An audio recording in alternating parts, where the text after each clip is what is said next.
To break your guard, all he has to do is throw a fake punch. As your hand rockets forward, he pulls his hand back. Suddenly, your face is exposed and vulnerable, allowing him to target it with other punches. To prevent such an outcome, move your hand in front of your face and let the punch come to it instead of the other way around.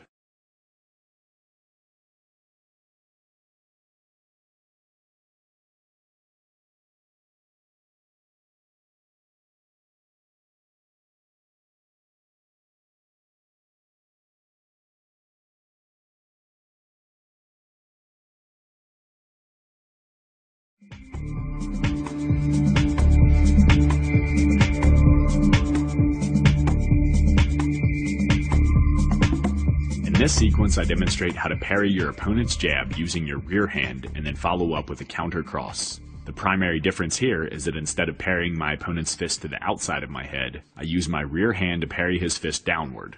Not only does this redirect his punch and zap its power, but it also creates a pathway for me to throw my parrying hand over his arm and land across.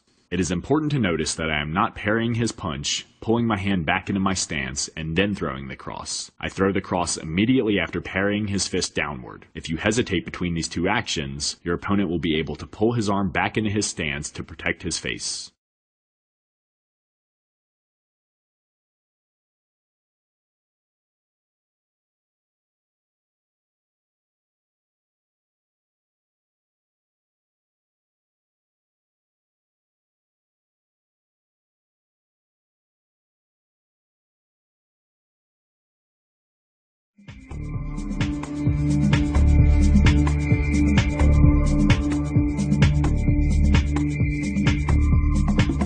In previous sequences, I demonstrated how to utilize a rear parry to evade your opponent's jab when in the same fighting stance, meaning you have the same foot forward. When you and your opponent have the opposite feet forward, the rear parry is utilized to evade a cross. Everything is done the same. The only difference is that you're parrying his rear arm instead of his lead arm. And just as when parrying the jab, you have the option of redirecting your opponent's fist to the outside of your head, which allows you to quickly counter with a jab, or redirecting it downward, which allows you to immediately throw a cross with your parrying hand.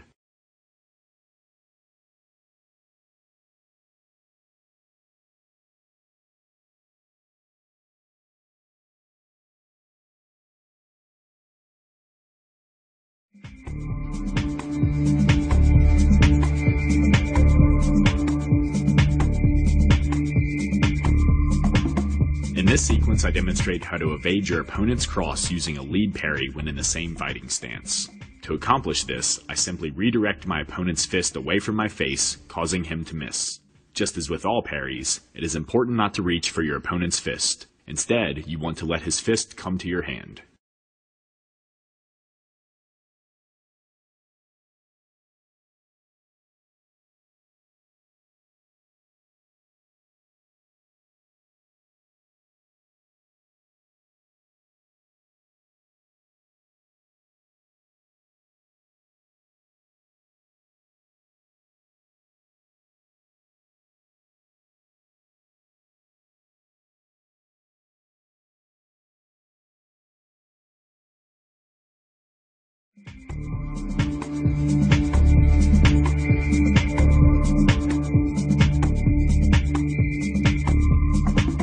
My opponent and I are in the same fighting stance, and he throws a cross at my face. To evade his cross, I utilize a lead parry. However, instead of redirecting his fist to the outside of my face, I stuff it downward. Not only does this zap the power from his punch, but it also lowers his arm and creates a pathway for me to counter with a jab. It is important to notice that I do not pull my arm back into my stance after executing the parry. I immediately lash out with a jab. If you delay, a couple of things can happen. Either your opponent will pull his arm back into his stance to protect his face from your counter strike, or he will follow up with another strike. To perfect this technique, practice it with a partner as a drill for several minutes at a time.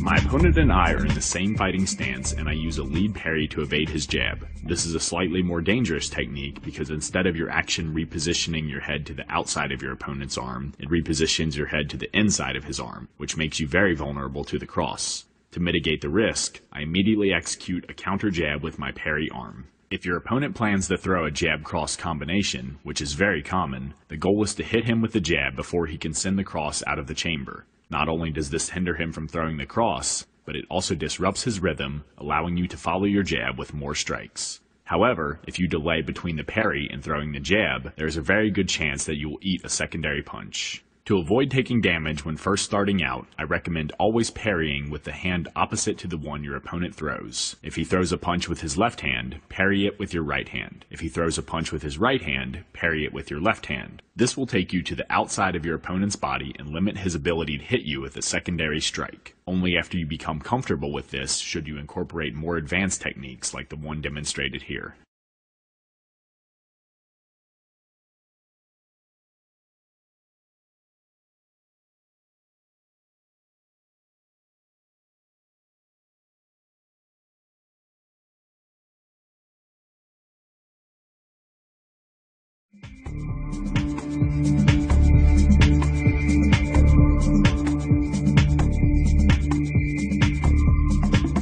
In this sequence, I demonstrate how to utilize a lead parry to evade your opponent's jab when in opposite fighting stances. It is important to notice that this technique follows the general rule. My opponent throws a punch with his right hand and I parry with my left, making it a lot safer of a technique than the previous one shown. It is also important to notice that instead of parrying his punch to the outside of my body, I force it downward. Again, this zaps power from his punch and also creates a pathway to throw my parrying hand over his arm and land a jab to his face. If you delay between the parry and the punch, your opponent will pull his arm back and re-establish his guard.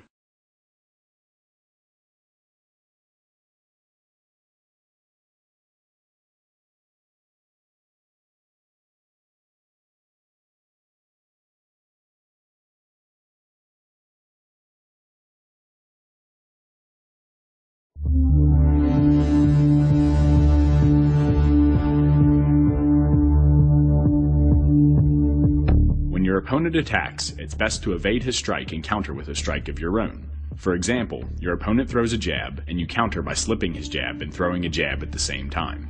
If done correctly, just as your opponent's arm becomes fully extended, you crash your fist into his face. In addition to avoiding some pain and dishing some out, striking your opponent while he's in the middle of his attack breaks his rhythm, making it very difficult for him to follow up with more strikes. This allows you to go on the offensive. However, you won't always have the foot positioning needed to evade all of your opponent's strikes, making it very important to learn how to block. It can be a little risky because even when you manage to cover your head with your arms, there will still be gaps in your protective shield, and sometimes the small MMA gloves will find their way through these cracks and connect with your face or head. For this reason, it is important to use blocking as a last option.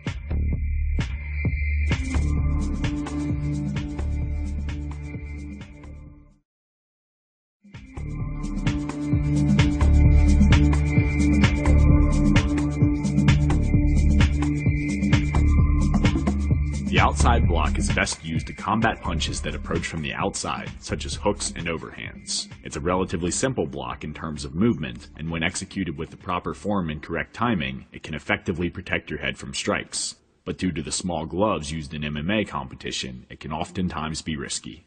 It's not uncommon for a punch to slip through a crevice in your protective shield and crash into the side of your face, and even when you utilize a perfect outside block, you're still absorbing the impact of the blow. A much better option is to slip or evade the strike altogether and position yourself to launch a counterattack. However, evading punches isn't always possible, especially when you're trading punches with your opponent. If slipping isn't an alternative, utilize